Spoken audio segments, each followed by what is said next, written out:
Good day.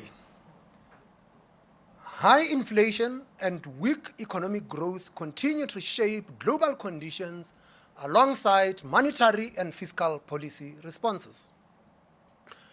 Russia's war in the Ukraine drags on, impairing trade and raising prices of a wide range of energy, food, and commodity prices. Growth in the United States is set to weaken and remains low in China. Although energy constraints have eased somewhat in the euro area, recession risk is high. Additionally, a number of developing economies face debt distress, exacerbated by tighter global financial conditions.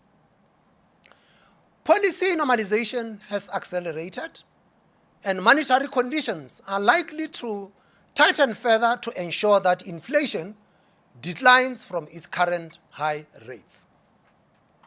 With long-term borrowing costs high and fiscal positions extended, there is little policy space available for major counter-cyclical efforts to increase economic growth. In several economies, including South Africa, ongoing consolidation of fiscal positions will support disinflation. Asset values in major markets have also declined sharply, and investor appetite for riskier assets remains weak. Taking these and other factors into account, the SARB's forecast for global growth in 2023 is revised lower to 1.9%. The International Monetary Fund's October forecast for global growth is 3.2% in 2022 and 2.7% in 2023. We now expect the South African economy to grow by 1.8% this year. Despite considerable volatility in monthly indicators, GDP growth of 0.4% is still expected in the third quarter. Fourth quarter growth is forecast to be only 0.1%, largely due to record load shedding. Over the medium term, and despite stronger private investment, the forecast takes into account lower commodity prices, higher inflation, and interest rates. On the supply side, the forecast incorporates an assumption of increased load shedding, which could deduct 0.6 percentage points from GDP in 2023. As a result of these factors, the economy is forecast to expand by 1.1% in 2023 and by 1.4% in 2024, which is below previous projections. GDP growth of 1.5% is forecast for 2025. With a low rate of potential, our current growth forecast leaves the output gap slightly larger in the near term before closing in the third quarter of 2023. After revisions, the risks to the medium-term domestic growth outlook are assessed to the downside. Commodity price movements in recent months have been mixed, with oil prices relatively stable and export prices lower. Compared to September, our oil price forecast is broadly unchanged, averaging $102 per barrel for 2022 and $92 per barrel in 2023. South Africa's export commodity price basket has come down from earlier peaks. As a result of weaker export developments, the current account balance is expected to be negative 0.2% of GDP this year, falling to negative 1.5% in 2023 and negative 1.9% in 2024. The current account balance in 2025 is expected to be negative 2.1% of GDP.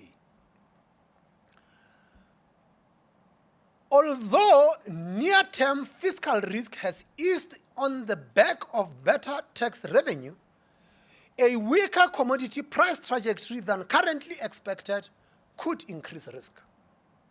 Financing conditions for rand-denominated bonds have been generally tight and more volatile in recent months. 10-year bond yields currently trade at about 10.7%. Policy normalization in major economies and the slower growth in China have contributed to depreciation of many emerging market currencies, including the rand. The implied starting point for the rand forecast is 17 rand 76 cents to the US dollar, compared with 16 rand 91 cents at the time of the previous meeting. Globally, economic growth is slowing, and prices have fallen for some goods and transport services. However, price pressures continue to spread from goods to services and wages. Our estimate for inflation in the G3 is revised higher to 7.3% in 2022 and 4.1% in 2023. The forecast for 2024 is unchanged at 2.1%. Even though South Africa's fuel price inflation for the year remains exceedingly high, some easing of global oil prices has led to the forecast revisions in the last few MPC meetings. Fuel price inflation for this year is now forecast at 33.3%, falling to 0.8% in 2023. Local electricity price inflation is slightly higher at 10.7% in 2022, 9% in 2023, and is unchanged at 10% in 2024. Global food price inflation has declined. However, local food price inflation is revised up due in part to the weaker exchange rate and is now expected to be 8.8% in 2022. Food price inflation is revised higher to 6.2% in 2023 and is unchanged at 4.2% in 2024. The bank's forecast of headline inflation for this year and next is slightly higher at 6.7% and 5.4% respectively. In 2024 and 2025, we expect headline inflation of 4.5%. Our forecast for core inflation is unchanged at 4.3% in 2022 and is higher than previously expected at 5.5% in 2023. The forecast for 2024 is unchanged at 4.8%, and 4.5% is projected for 2025. Services inflation is broadly unchanged and continues to be driven by expected spillover effects and steadily rising unit labor costs. Core goods price inflation is forecast somewhat higher at 5.7% for next year. The forecast for average salary growth is broadly unchanged. Risks to the inflation outlook are assessed to the upside. Despite easing of global producer price and food inflation, Russia's war in the Ukraine continues, with adverse effects on global prices generally. The oil price market is expected to remain tight, with upside risk to prices. Electricity and other administered prices continue to present clear medium-term risks.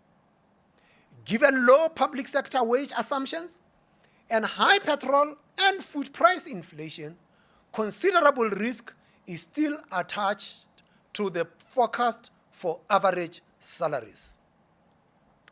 Higher than expected inflation has pushed major central banks to accelerate the normalization of policy rates. It has tightened global financial conditions and raised the risk profiles of economies needing foreign capital. G3 interest rates levels for the forecast period are now expected to be significantly higher than in September. On balance, and with few exceptions, capital flows and market volatility will be elevated for emerging market assets and countries. While the rand has recovered somewhat, it has depreciated by about 7% year to date against the US dollar. Inflation expectations increased strongly over this year and remain high. Expectations of future inflation surveyed in the third quarter of this year had earlier increased to 6.5% for 2022 and 5.9% for 2023. Expectations for inflation in 2022, based on market surveys, has increased to 6.8%. By contrast, long-term inflation expectations derived from the 5-year break-even rates in the bond market have moderated to 5.27%. In the second quarter of this year, inflation breached the upper end of the target range and is forecast to remain above it until the second quarter of 2023. Headline inflation is only expected to sustainably revert to the midpoint of the target range by around the second quarter of 2024. The forecast takes into account the policy rate trajectory indicated by the bank's quarterly projection model. As usual, the repo rate projection from the quarterly projection model remains a broad policy guide, changing from meeting to meeting in response to new data and risks. Against this backdrop, the MPC decided to increase the repurchase rate by 75 basis points to 7% per year with effect from the 25th of November 2022. 3 members of the committee preferred the announced increase. 2 members preferred a 50 basis points increase. The level of the repurchase rate is now above the level prevailing before the start of the pandemic.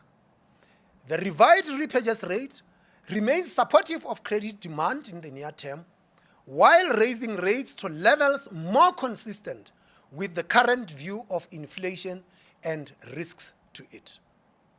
The aim of policy is to anchor inflation expectations more firmly around the midpoint of the target band and to increase confidence of attaining the inflation target sustainably over time. Guiding inflation back towards the midpoint of the target band can reduce the economic costs of higher inflation and enable lower interest rates in the future. Achieving a prudent public debt level, increasing the supply of energy, moderating administered price inflation, and keeping wage growth in line with productivity gains would enhance the effectiveness of monetary policy and its transmission to the broader economy. Economic and financial conditions are expected to remain more volatile for the foreseeable future. In this uncertain environment, monetary policy decisions will continue to be data-dependent and sensitive to the balance of risks to the outlook. The MPC will seek to look through temporary price shocks and focus on potential second-round effects and the risks of de-anchoring inflation expectations. The bank will continue to closely monitor funding markets for any stress. This concludes our statement for today.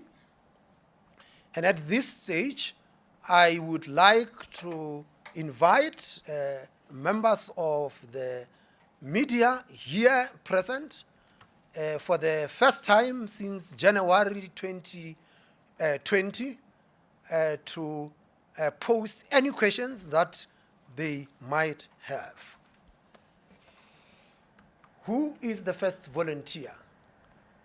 Please identify yourself and the media house you represent, and then you can pose your question. There is a battle of the two ladies. Renee? I've got the mic, Governor. Thank you very much. I'm Renee Volgraaf from Bloomberg News. Governor, at the October Monetary Policy Review, you mentioned in your speech that the SARB is not ahead of the curve on policy normalization.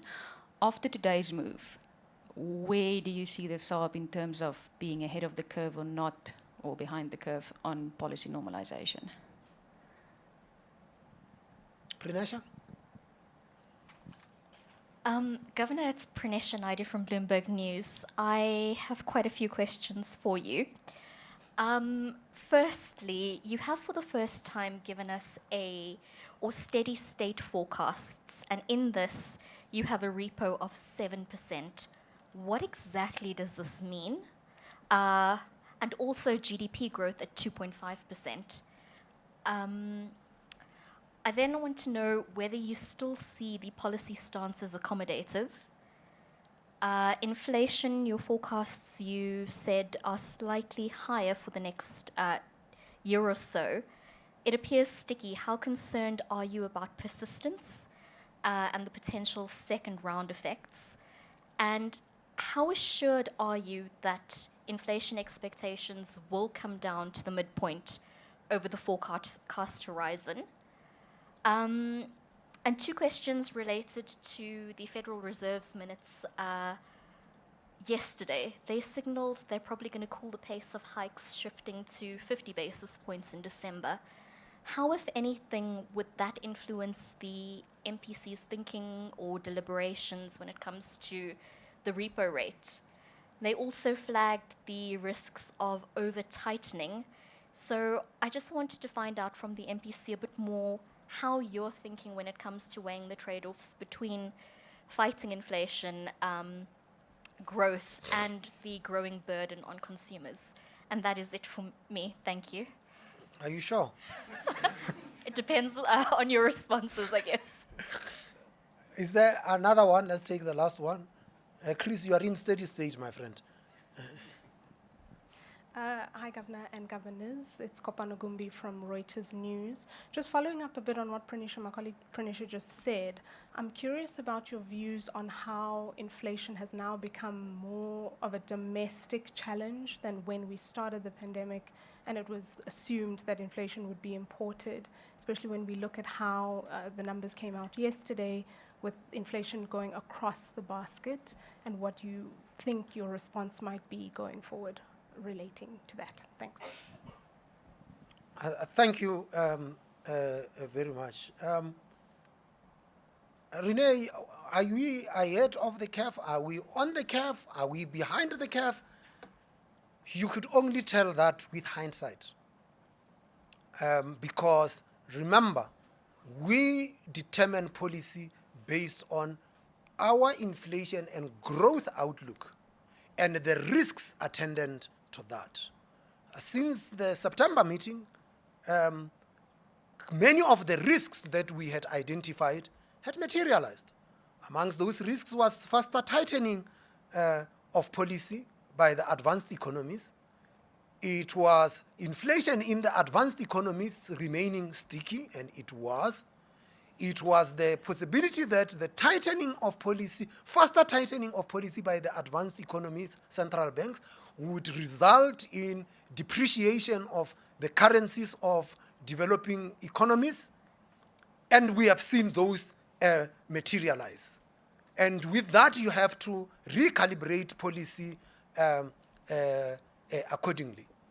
So we take a view that the policy adjustment that we have made now is consistent with the forecast and is consistent with the risks that are attendant to that forecast, and that we continue to be data dependent.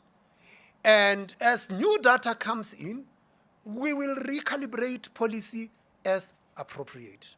And that is how we think about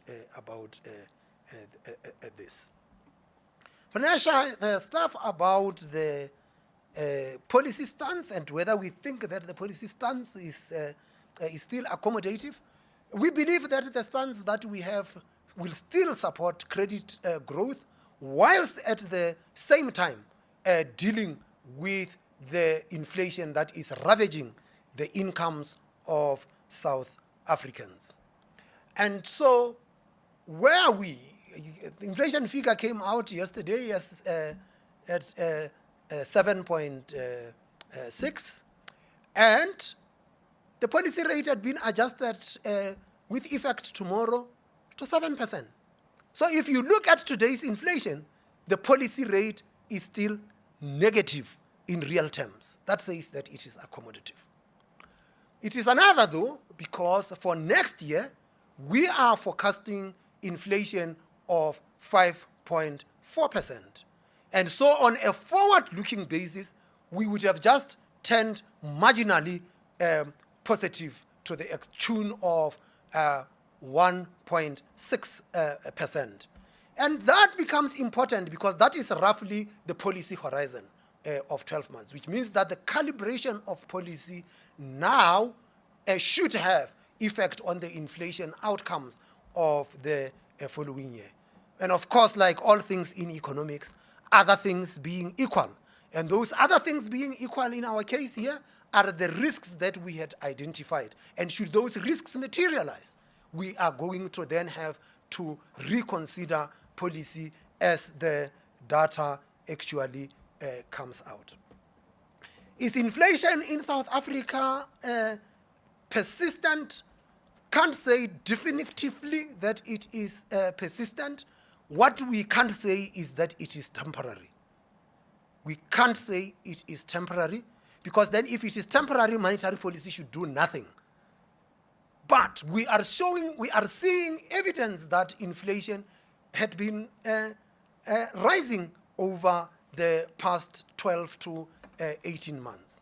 Give you an idea that in 2021, when we experienced growth of some 4.7%, the output gap was still marginally negative. Actually, not say marginally, because it was negative to the tune of 2%. But what we had was that actual growth was faster than potential GDP growth. We saw the same situation this year, that actual growth is forecast to be faster than potential GDP growth.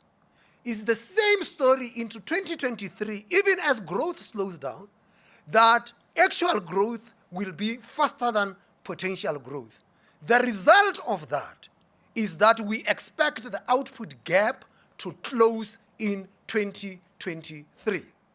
A closed output gap says to us that inflation might soon catch up with us, and you can't wait until you see that the output gap had closed, but based on your forecast, you then take a view about that. Secondly, we have seen that there has been this narrative in South Africa that says, oh, this inflation is just external, it's just supply shocks and so forth, and you must look through it, which is what we did from early 2021, that we looked through these shocks until we saw that there was evidence that inflation was beginning to be broad-based, which is when we started to adjust policy in November. And so, if you strip out the two items that are said to be the shock, being energy prices and food, we still find that core inflation has risen significantly from what we had seen over the past 12 to 18 months, and yesterday surprised when it hit 5%. If anybody wanted a measure that inflation was beginning to be broad-based, that would be it. Unfortunately, there is nothing we can do about October's inflation or September's inflation. That is water under the bridge. We can do something about future inflation. And the response of the MPC with this policy decision is to respond to the future pressures that could build up. And it is important that the central bank continues to deploy its instruments, economy, much easier and much more certain. And decision makers in this economy can plan with certainty, knowing that inflation is under check from the central bank. Minutes of the Fed, if you ask the Fed what they think of the statement of the MPC of South Africa, they will refer you back to us. So I will not talk about their minutes. There is something, though, that comes which says that there could be a risk of over-tightening. Of course there could be a risk of over-tightening. That risk does not exist now because inflation, she is here with us.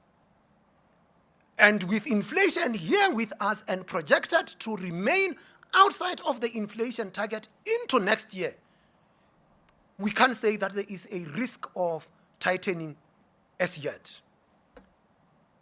But economic history does offer important lessons. That in the past, when policymakers took a view that said that there is a risk that we might be over-tightening and under-tightened, inflation ran ahead of them, and then central banks found themselves having to correct and raise interest rates even more aggressively, thus choking economic growth. Let's be clear. The current elevated levels of inflation are not good for growth. They undermine growth. And any central bank that would like to live through to its mandate of price stability, and in our case, price stability in the interest of balanced and sustainable growth, we've got to understand that unless we tame the monster of inflation, we cannot have balanced and sustainable growth in this economy. Kopano, I think that in a way, in dealing with Prinesia's questions, I did also deal with the fact that we are seeing a broadening of inflationary pressures. But you did raise another issue about whether inflation is now becoming a domestic challenge. There are things that we've got to worry about. The tariffs that are demanded or sought by the price setters in the utility space, whether it is electricity, whether it is raise and taxes by municipalities, whether it is rail, but those things start to say to us that there are things that as South Africans we have got to say, wait, we can't keep on blaming inflation coming from elsewhere, that it is also here with us. In any case, even if the inflation has come from somewhere else, it is here we have got to deal with it because it is eroding the income of South Africans. Chris Lowveld, you are in steady state. Indeed.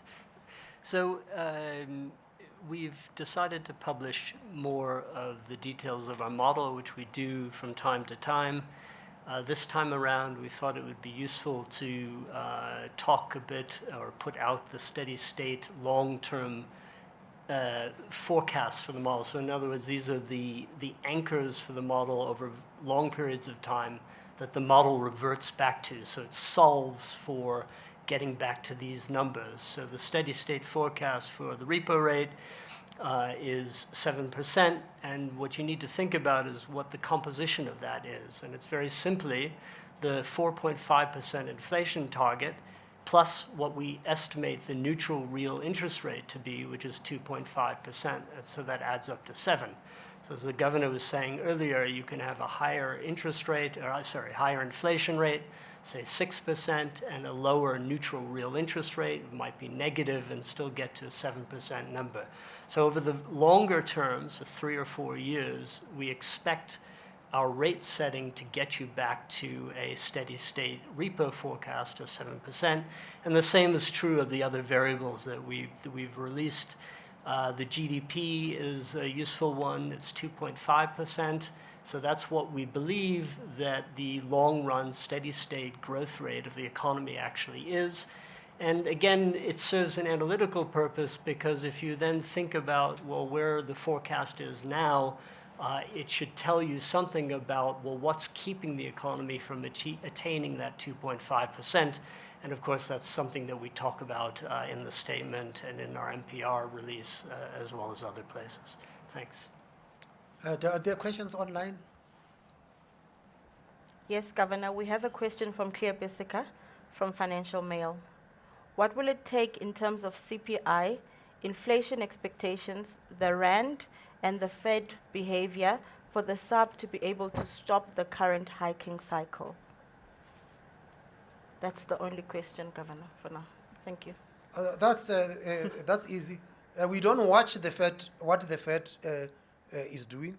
And in terms of all of these things that you have mentioned, it's all of the above. There is one thing that is clearly guiding us. What would stop the hiking cycle is a clear evidence that inflation has not just peaked, but that inflation is declining sustainably to the 4.5% midpoint of the inflation targeting range. When that is, we will see.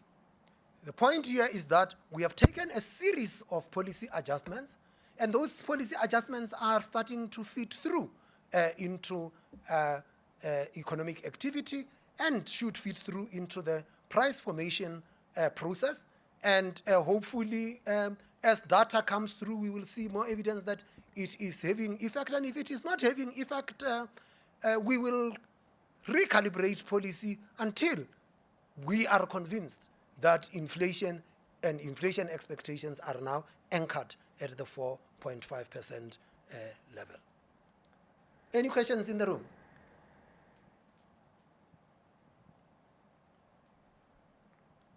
Hello, Governor. Rachel Savage from Reuters.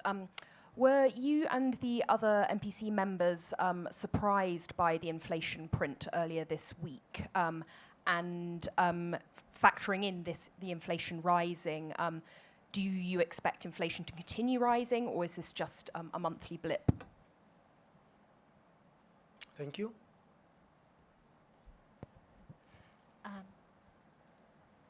Thank you. I just wanted to clarify Chris's response regarding the steady state. Is it fair to say that the model, while we know it's just a broad policy guide, for now assumes no increases in the repo rate beyond 7%?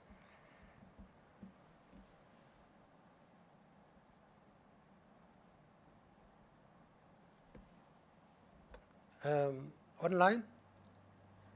Yes, Governor, we have a question from Atol Dlamini at Alliance News. It's 2 questions. The SARB is monitoring funding markets for stress. What is your assessment of conditions in funding markets at the moment? Is there any stress that you are seeing against the backdrop of high volatility currently? The MPC sees recession risk in Europe. You don't seem to be expecting a possible global recession. And is SA at risk of a recession? Thank you, Governor. Thank you very much. Rashad, I hope you are not stressed and you can deal with the question on the markets. Kuben, if you have got an appetite for global recession, I will give that one to you too. Question about the inflation, did it surprise us? Yes, it surprised us. We expected 7.3. I know the market expected 7.4. And so it was not in line with our forecast. It is still below what we believed to be the peak, but we will continue to watch this. I think that the key surprise for us had been the pace of food prices. And when we look at those food prices globally have gone down in dollar terms. So it was very much an exchange rate story. So when earlier on I talked about some of the risks that we identified at the September meeting materializing, that was one of them materializing. Prinesha, the 7% neutral is a nominal rate. And you might reach nominal neutral rate. What matters is what is the neutral real rate. But remember, neutral works to the extent that you are in steady state. And in steady state, that means that you then have a situation where the policy rate could neither lead to an acceleration of inflation or the economy dipping below its potential. But it could also be that you are at a neutral nominal rate, but the inflation is threatening or is continuing to rise, or could be rising going forward, in which case you might decide to go above neutral, in which case you are into tighter territory of your policy stance. So we are not yet in the tighter horizon of our policy stance. Rashad and then Kuben. Thank you very much. Yeah, look, I think that there are various ways one can skin the cat in trying to determine exactly what funding markets you're worried about. Are you worried about dollar funding markets? Are you worried about rand funding markets? We use a term which we call financial conditions, and that means that sometimes we may be loosening or tightening monetary policy at the repo rate, but other markets can go in different directions. So, sure, there's lots of volatility in the markets. Now, volatility could mean one of two things. One is that volatile markets doesn't necessarily mean that there's a problem in the market. It's a normal part of price discovery. But sometimes when the threshold of volatility goes up, then one gets worried. So all of us sit on the Financial Stability Committee. So when we look at monetary policies, we constantly look at whether there's stresses in the funding market. There are a few issues, for example, when the yield curve goes up in this economy, the long-term government bond yield curve, that means that it's a bit more stress there. The cost of borrowing increases. When the rand depreciates, those who require dollar funding experience a bit of pressure. But I don't think at this stage, we worry.